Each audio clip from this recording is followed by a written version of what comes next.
Sir, Kolhapur से पुणे जो रास्ता जाता है तिथे पण आपला प्रोजेक्ट डिले झाला आणि नऱ्यामध्ये जे मध्ये ॲक्सिडेंट्स दिले, आपणही दिल्लीवरनं टीम पाठवली ॲक्सिडेंट प्रोन एरिया म्हणून, त्याच्यातून ॲक्सिडेंट्स खूप कमी झाले.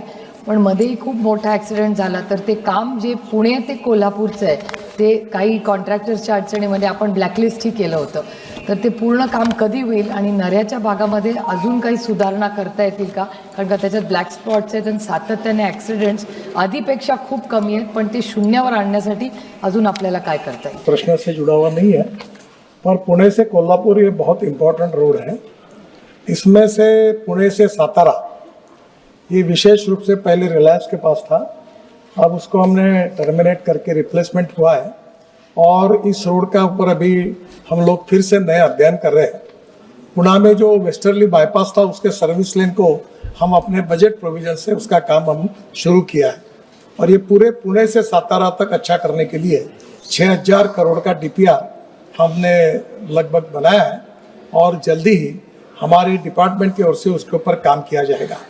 इसमें जो खंबाट की घाट की जो टनल है उसमें नई टनल, पहली पुरानी टनल थी जब मैं PW मिनिस्टर था महाराष्ट्र में, तब बनाई थी. अब इसके बाद में आगे की टनल जो है 2, उसमें से एक टनल अब जल्दी हम ओपन कर रहे हैं.